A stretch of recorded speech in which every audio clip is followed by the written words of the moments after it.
Hubungan antara Republik Islam Iran dan negara Israel telah berada di titik didih sejak lebih dari 4 dekade lalu. Permusuhan ini bukan muncul tiba-tiba, tetapi merupakan hasil dari sejarah panjang pertentangan ideologi, geopolitik, dan kepentingan militer yang melibatkan banyak pihak, dari regional hingga global. Titik awal dari permusuhan ini dapat ditelusuri kembali ke tahun 1979, ketika Revolusi Islam Iran menggulingkan Shah Muhammad Reza Pahlavi yang pro-Barat. Dalam semalam, Iran berubah dari negara sekuler monarki menjadi negara teokrasi Islam di bawah kepemimpinan Ayatollah Ruhollah Khomeini. Salah satu kebijakan paling simbolis yang dilakukan rezim baru Iran adalah memutus hubungan diplomatik dengan Israel dan menyerahkan bekas kedutaan besar Israel di Teheran kepada Palestina. Ini bukan hanya sebuah langkah diplomatik, melainkan sinyal keras bahwa Iran kini memosisikan dirinya sebagai musuh utama Israel. Sejak saat itu, Iran secara terbuka menolak keberadaan negara Israel dan secara konsisten memberikan dukungan terhadap kelompok-kelompok perlawanan Palestina, termasuk Hamas dan Jihad Islam. Sebaliknya, Israel memandang Iran sebagai ancaman eksistensial, terutama karena program nuklirnya yang kian berkembang sejak awal 2000-an. Ketegangan baru memuncak pada Jumat, 13 Juni 2025. Israel, dalam sebuah operasi mendadak, meluncurkan serangan udara langsung ke wilayah Iran.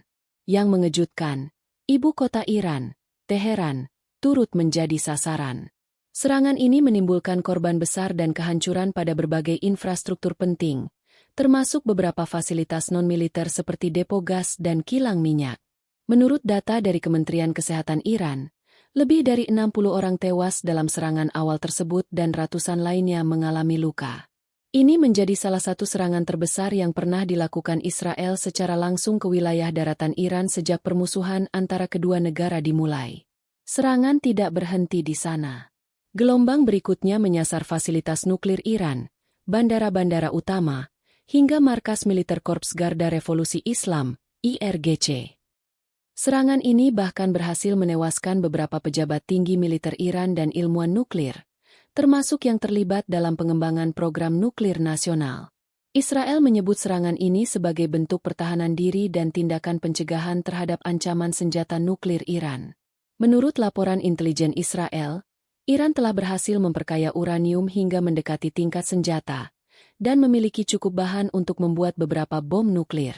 Iran, di sisi lain, dengan tegas membantah tuduhan tersebut dan menyebut serangan Israel sebagai pelanggaran kedaulatan dan tindakan terorisme internasional. Tidak butuh waktu lama bagi Iran untuk membalas.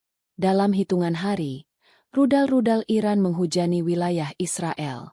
Kota-kota besar seperti Tel Aviv, Haifa, dan Yerusalem menjadi sasaran utama. Serangan tersebut menyebabkan kehancuran masif dan jatuhnya korban jiwa yang tidak sedikit. Media internasional menyoroti bagaimana rudal-rudal Iran mampu menembus sistem pertahanan udara Israel, Iron Dome, yang selama ini dianggap salah satu sistem paling canggih di dunia. Beberapa rudal berhasil dicegat, tetapi sebagian lainnya jatuh dan menghantam bangunan, menyebabkan kebakaran dan kepanikan massal. Iran menyebut serangan ini sebagai hak membela diri dan bagian dari balasan yang sah terhadap agresi Israel. Pemimpin tertinggi Iran, Ayatollah Ali Khamenei, menyatakan bahwa rakyat Iran tidak akan tinggal diam jika diserang, dan menyebut serangan balasan itu sebagai pesan keras kepada Tel Aviv dan sekutunya. Ketika rudal-rudal berterbangan di langit Timur Tengah, dunia menahan napas. Reaksi internasional datang dari berbagai penjuru.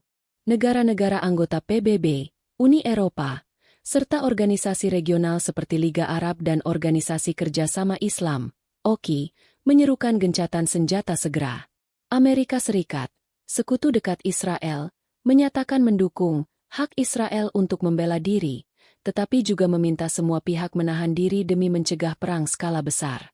Rusia dan Cina, yang memiliki hubungan dekat dengan Iran, menyerukan penyelidikan atas serangan Israel dan meminta Dewan Keamanan PBB untuk mengadakan sidang darurat. Perserikatan Bangsa-Bangsa, PBB, mengeluarkan pernyataan keras yang mendesak penghentian kekerasan.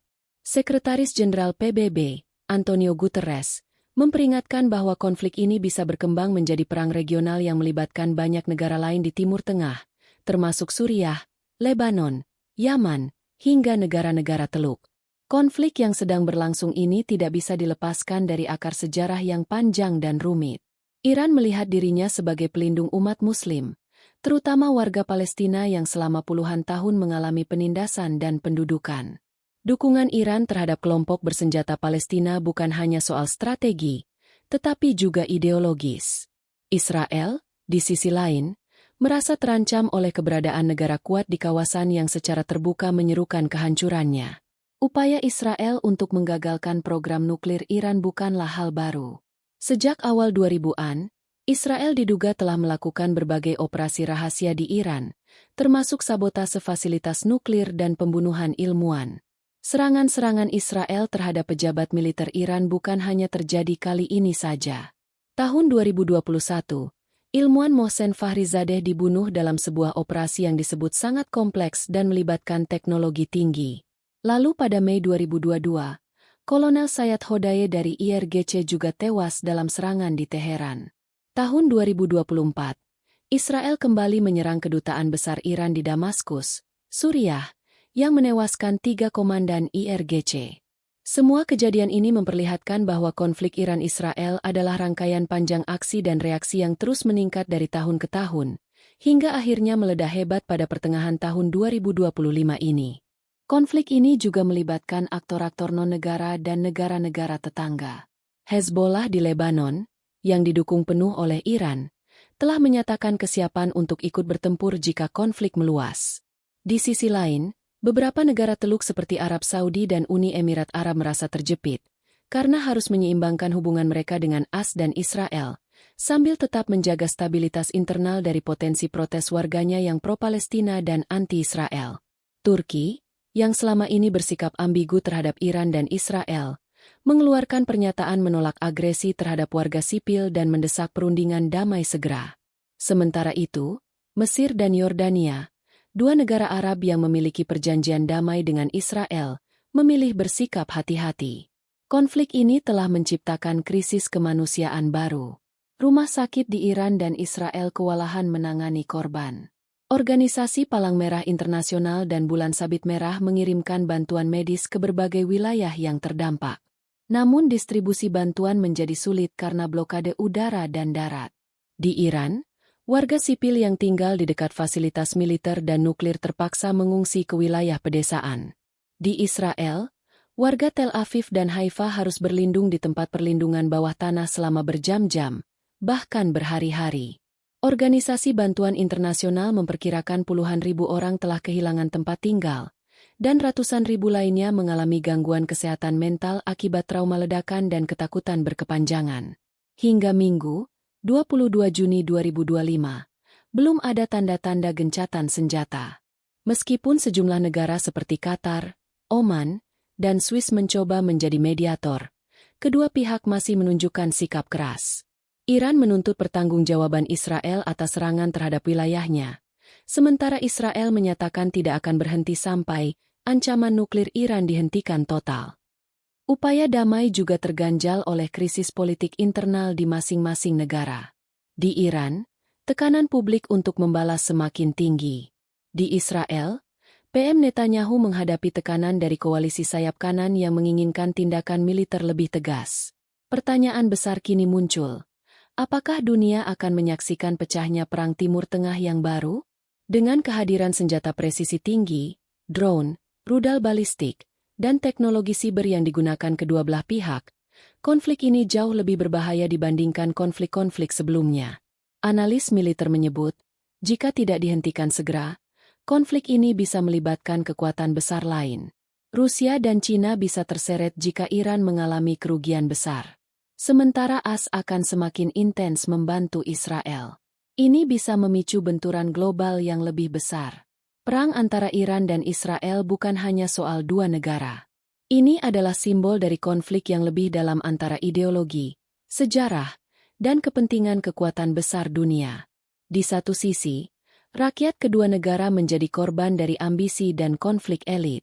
Di sisi lain, ketidakmampuan dunia internasional untuk meredam ketegangan membuat situasi makin tak terkendali. Kini, harapan terletak pada diplomasi, meskipun jalannya sangat sempit dan penuh tantangan.